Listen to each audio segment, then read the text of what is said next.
Ya, Assalamualaikum warahmatullahi wabarakatuh. Selamat malam, salam sejahtera buat kita semuanya. Saudara penonton di mana saja berada, malam hari ini berbangga hati dan berbahagia bisa hadir di tanah Boven Digo, tanah yang penuh sejarah, zaman British kemerdekaan negara Republik Indonesia, daerah tanpa batas. Sangat berbahagia karena pada malam hari ini saya menjadi salah satu tamu yang hadir mengganggu waktu istirahat. Ada hebat kita, ada Bupati Boven Digo, Bapak Haji Khairul Anwar Natsir ST, Sarjana Teknik. Ya, Selamat malam, Bapak. selamat malam. Assalamualaikum warahmatullahi wabarakatuh. Iya, ini malam hari ini kami berkesempatan hadir untuk bersilaturahim sekaligus berdiskusi dengan Ade terkait masa kepemimpinan Ade di tanah Boven Digo ini. Ini sudah menjelang tahun keempat ya. Ya, masuk tahun kelima. Tahun kelima ya, tahun di mana tahun terakhir dalam masa jabatan bersama mendiang Bapak Benny Tambono. Nah, tentunya banyak sekali cerita, bahkan kekaguman banyak anak muda. Karena yang saya tahu bahwa Ade Anwar ini adalah salah satu tokoh milenial yang dibanggakan oleh kaum milenial juga. Mungkin kita perlu tahu bagaimana ketika anak muda tampil di depan masyarakat, yang pada umumnya notabene adalah masyarakat Papua dan juga orang yang sudah berumur di atas Ade Anwar. Dan juga kita ingin tahu sejauh mana Boven Digo itu sepanjang 5 tahun kepemimpinan Bapak, apa yang sudah dilaksanakan dan apa yang mungkin masih menjadi harapan masyarakat yang belum terpenuhi. Mungkin bisa seperti itu yang ingin masyarakat. Iya, terima kasih Kak Ilham, Bung Ilham atas wawancaranya malam ini. Jadi benar sekali, saya Khairul Anwar, wakil Bupati Boven Digo yang merupakan satu paket bersama mendiang Bupati kami, almarhum Benny Tambono, yang mana memang pada saat itu kami dilantik dan sampai dengan hari ini anggapan beberapa orang bahwa memang kami mewakili kaum muda yang bisa menjadi bupati wakil bupati di Papua. Tetapi terlepas dari itu sebenarnya kalau kita maknai bahwa memang untuk menjadi sukses atau untuk menjadi inspirasi banyak orang, memang kita tidak perlu tunggu ibaratnya tua dulu. Ya, Artinya ataupun tidak perlu menunggu harus tua dulu. harus tua dulu. Dan itu memang sudah dibuktikan oleh kami berdua. Dan sejauh ini perjalanan pemerintahan di Boven Digo berjalan dengan baik, ya, berjalan dengan aman, ya, sampai dengan malam hari ini kita masih bisa duduk begini dalam keadaan aman, kan tentunya juga menjadi satu anugerah. Bahwa apa yang sudah dilakukan terkait dengan visi misi kami, khususnya dengan mendiang itu, yang saya ingin juga menjelaskan kepada para pemirsa adalah terkait visi misi BUMD kami.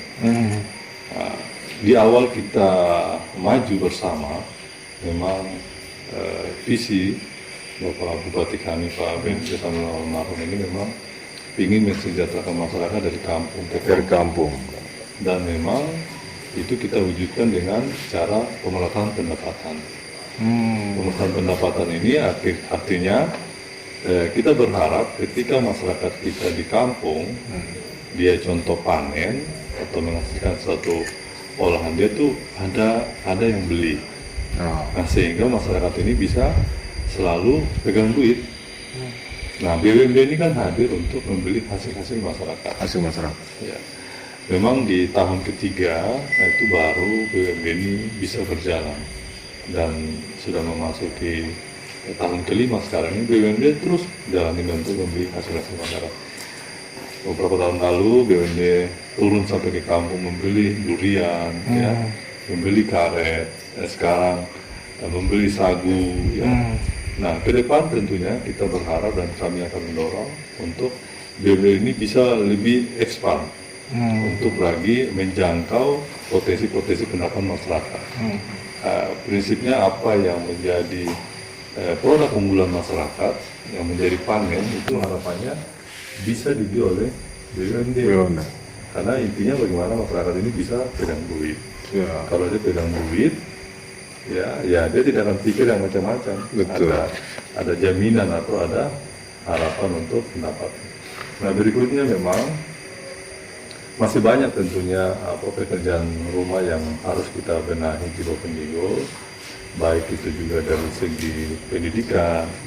Beberapa kesempatan saya turun ke kampung, ke distrik, memang masih banyaknya keluhan atau permintaan-permintaan warga masyarakat terkait peningkatan kualitas pendidikan. Dan ini perlu kita solusikan baik dan kita carikan satu formula yang betul-betul tepat.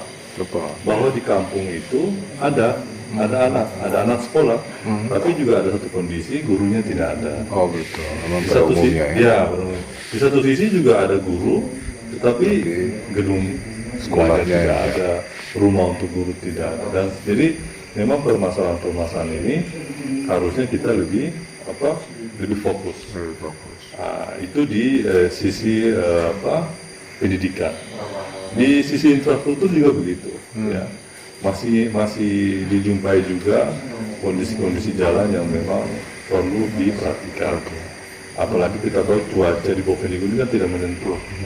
Curah hujan cukup tinggi dan memang kondisi alam yang sangat berat. Masih ada beberapa wilayah yang memang harus ada orang bilang itu perbaikan jalan atau renovasi ataupun sekaligus diaspal. Masyarakat kita dia tidak tahu bahwa ini mana jalan pusat, jalan provinsi, jalan kabupaten, jalan kampung dan sebagainya. Tapi intinya mereka butuh ada satu fasilitas infrastruktur. Jadi itu beberapa tantangan kita ke depan. Menarik sekali Pak Bupati. Di usia yang ke-5 tahun ini, kalau dari tadi penjelasannya sepertinya titik beratnya pada ekonomi, pertumbuhan ekonomi. Apakah itu dilakukan dalam setiap tahun memang berbarengan ekonomi, pendidikan, kesehatan, infrastruktur, atau memang fokus pada tahun pertama apa, pada tahun kedua apa, atau memang seperti itu berbarengan? Iya, tentunya kan fokus-fokus itu kan kita sesuaikan dengan visi misi RPJMD, bahwa memang tadi saya sampaikan bahwa yang menjadi salah satu visi misi utama kami yang benar dengan sampai dengan nanti April 2021 ya tadi bagaimana memindahkan kesejahteraan dari kota ke kampung. Kita tahu bahwa juga dana kampung juga cukup besar digelontorkan oleh negara untuk bagaimana kampung itu bisa berkembang. Tapi juga masih ada dijumpainya masyarakat sampaikan dana kampung tidak nampak. Ini kan kembali memang ke kita-kitanya sebagai pemegang amanah itu. Bagaimana di kampung, kepala kampung dengan Bamuskam, dengan tokoh-tokoh pemuda di sana menyepakati bahwa apa yang mau kita buat di kampung. Nah, ini juga menjadi satu tantangan ke depan. Dan kita tahu bahwa masyarakat kita ini memang kenapa dia banyak ada di kota, kadang-kadang kita jumpai karena memang dia merasa lebih menjanjikan kita ke kota. Kalau sebenarnya pemerintah pusat, provinsi, bahkan kabupaten ini berharap jangan ke kota, di kampung saja. Kegiatan akan banyak di kampung. Nah, ini yang perlu juga kita terus sosialisasi kepada masyarakat.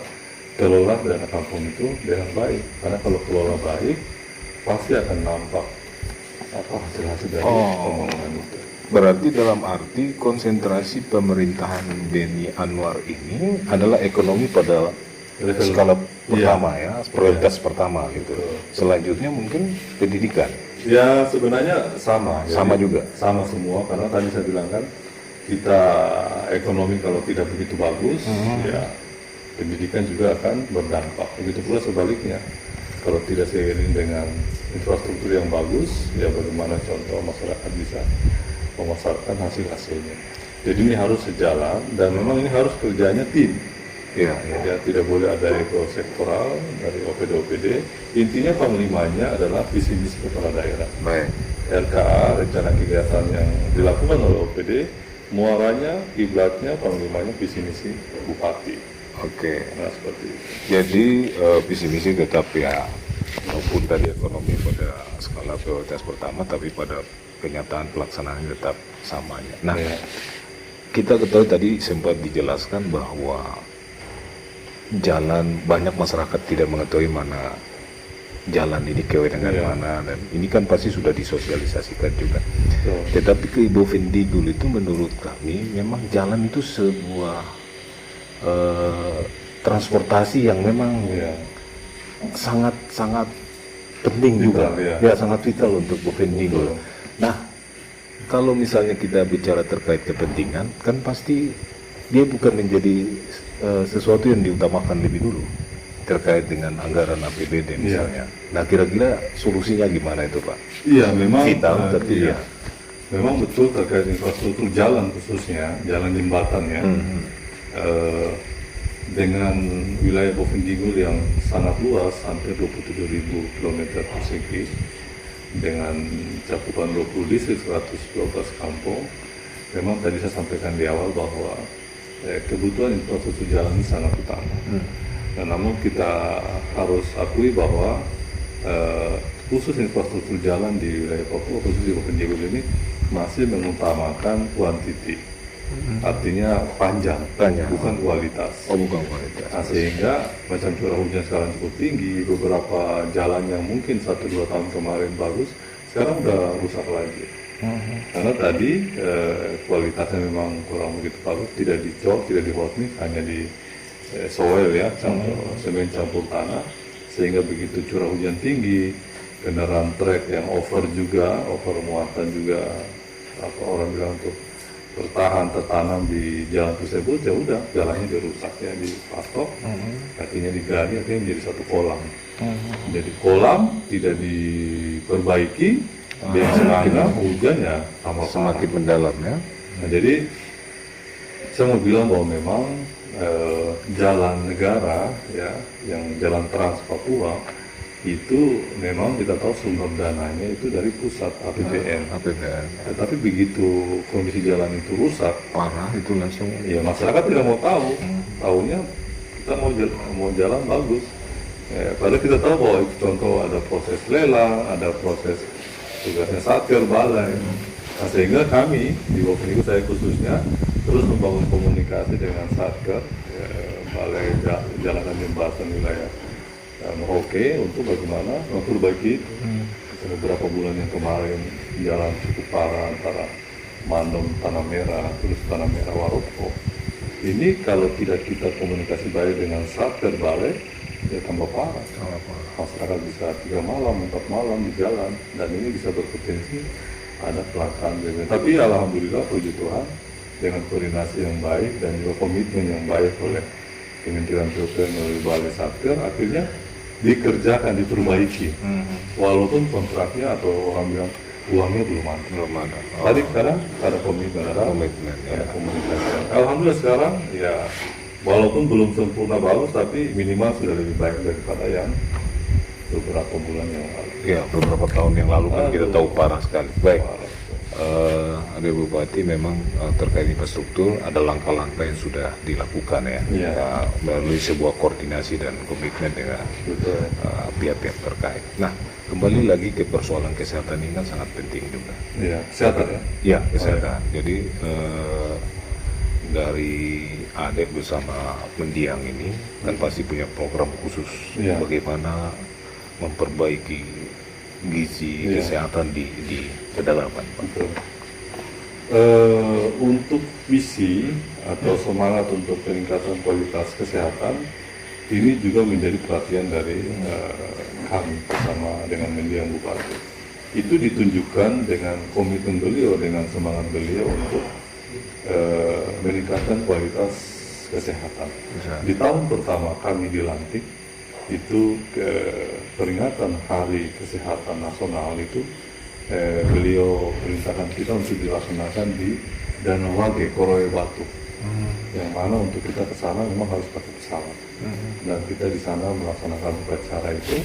Terus karena memang Koroe Batu merupakan salah satu daerah yang masih dianggap terpencil, sehingga beliau perintahkan untuk segera dibangun pustu, ya, puskesmas pembantu, dan sudah dibangun dan sekarang sudah ada petugas kesehatan di sana. Nah, terus dari tempat-tempat lain, saya mau katakan bahwa khusus untuk pelayanan kesehatan di wilayah Bovendigul ini sudah berjalan cukup baik.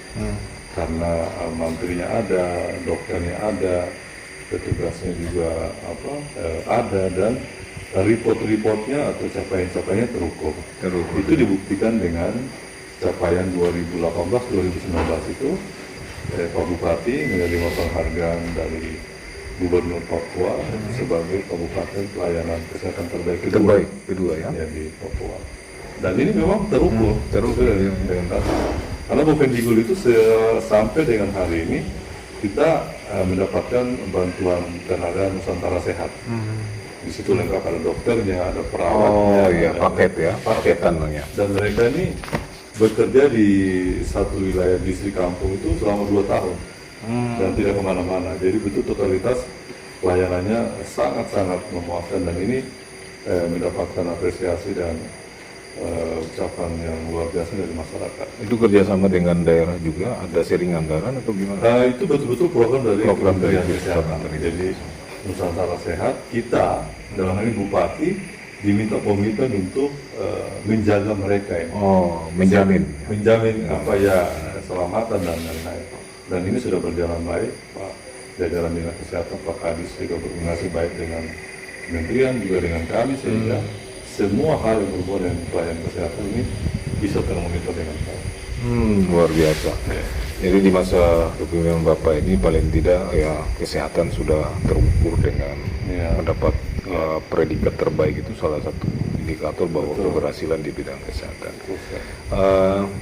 Ini mengingat ini tahun ke-5, berarti sebentar lagi masa kepemimpinan itu akan selesai. PR apa saja yang mungkin belum terselesaikan dalam 5 tahun ini, Pak? Ya, PR yang tentunya masih menjadi harapan perbaikan ke depan tentunya bagaimana ya kembali tata kelola pemerintah dalam hal ini, juga bagaimana untuk memanage laporan-laporan keuangan. Kita tahu bahwa opini kita Bovendigul sejauh ini masih disclaimer. Masih dijumpainya temuan-temuan atau catatan-catatan dari pemeriksa yang berulang. Nah, ini kan berarti bahwa memang belum ada prestasi yang baik. Ini juga menjadi satu perhatian bagi kita untuk besok, khususnya untuk opini ini, laporan keuangan ini bisa baik. Saya melihat bahwa ini kembali ke kita, tapi kembali ke person. Bagaimana etikat beliau, contoh sebagai kepala dinas, memberikan arahan, mengawat, mengontrol, sampai dengan staf-staf di bawah. Sehingga apa yang contoh betul-betul dituntut oleh aturan itu bisa di SPJ-kan atau dipertanggungjawabkan. Juga aset-aset yang belum bisa kita tampilkan keberadaannya dari yang tahun-tahun sebelumnya. Sehingga kalau ini tidak kita mulai dari sekarang, ya siapapun dia besok bupati, pasti catatan ini akan muncul terus kembali. Ya. Nah, ini kembali. Selain itu juga catatan lain yang juga menjadi perhatian, tadi saya bilang selain pendidikan, infrastruktur, kita juga perlu menggairahkan kembali kegiatan-kegiatan yang bersifat kepemudaan, seni budaya, ya lomba-lomba. Karena kan selalu bilang bahwa zaman saya kecil di sini tuh rutin diadakan itu lomba ya apa nih, kayak lomba-lomba olahraga, cermat. Nah, terus kita di sini tidak rutin tiap tahun ada macam festival budaya. Bovendigul ada 5 suku besar, kenapa tidak kita tampilkan atau kita buat minimal 1 tahun 1 festival budaya. Oh, festival tahunan gitu Tahunan. yang menjadi agenda tahunan ya. Ya. Itu sudah direncanakan. Sebenarnya sudah direncanakan walaupun baru terlaksana 2 kegiatan kemarin, ada festival ulat sagu yang di Boma, sama kemarin ada 1 festival lagi yang dilaksanakan. Artinya menurut saya ini perlu kita dinas terkait harus programkan rutin tiap tahun. Iya, iya. Ya. Kalau memang memungkinkan 1 tahun 1 kaligus langsung 5 festival lebih bagus lagi. Oh, iya. Karena dengan adanya festival, orang luar khususnya wisatawan nasional atau lokal ini kan pasti wah di Bovendigul ada. Kayaknya menarik itu festival ulat sagu contohnya. Kayak bagaimana ya datang ke Bovendigul. Yang juga harus kita ini adalah kegiatan-kegiatan pemuda. Ya lomba-lomba, bagaimana pengembangan kemandirian untuk mereka bisa mandiri sendiri, khususnya kita punya anak-anak Papua. Ya. Nah ini yang saya lihat juga masih kurang, lomba-lomba olahraga masih kurang, sehingga kalau tidak ada kegiatan positif, ya anak-anak ini akan mudah tervirus dengan perkembangan teknologi yang sangat cepat. Ya. Tidak ada kegiatan, kerjanya hanya contoh buka handphone, buka Facebook, medsos, lihat berita hoax, contoh percaya. Iya, iya. Tapi kalau ada kegiatan positif, contoh Ya, lomba, kan bisa sedikit meminimalisir. nah, Ya. sore dia sudah capek, malam pasti tidur aja. Ini ke depan kita harus galakan itu. Ya, saya pikir sepakat sekali. Artinya dengan budaya yang beragam, Iya. 5 suku besar, di samping budaya beragam tadi, ada juga situs-situs sejarah ini mungkin Iya. juga jadi perhatian. Sejauh ada Wabuk, Pak Bupati melihat itu, gimana situs sejarah ini pengembangannya? Ya itu juga sama. Jadi setiap kali ada tamu dari Jakarta atau dari luar Bovendigul yang mereka tahu tentang Bovendigul pasti penjara Bung Hatta. Penjara Bung Hatta, ya. Ya, tetapi kita punya situs Bung Hatta ini belum kita kemas dengan baik. Artinya begitu mereka datang ke sini, kita bawa ke situs, belum ada satu sajian yang bisa kita banggakan. Nah, itu juga sudah diprogramkan, ada marketnya, sehingga ke depan harapan kita begitu orang bicara tentang Bovendigul, mencari sejarah tentang Bung Hatta, contohnya datanya ke Bovendigul. Dan ini sudah kita pernah komunikasikan dengan putri Bung Hatta di Keluarga Jakarta, bahwa Bovendigul. ya mereka sangat antusias dan memang ingin sekali ke Bovendigul untuk dapat kilas melihat perjuangan ayahnya pada saat diasingkan di Bovendigul. Jadi jangan lupa Bung Hatta diasingkan di Bovendigul itu sebelum tahun 45, dan tidak menutup kemungkinan di tanah inilah, di Bovendigul inilah persiapan kemerdekaan dipersiapkan. Kita selalu bilang tanah merah ini tanah yang bersejarah, Tanah perjuangan tanah perjuangan bangsa Indonesia gitu ya. Dimulai dari sini ya. dari Bovendigul. Luar biasa. Baik, Ade Babuk, banyak sekali tadi ada kemajuan dan ada harapan yang kemudian akan terus diperbuat oleh pemerintah Ade ini dan siapapun ke depan. Nah,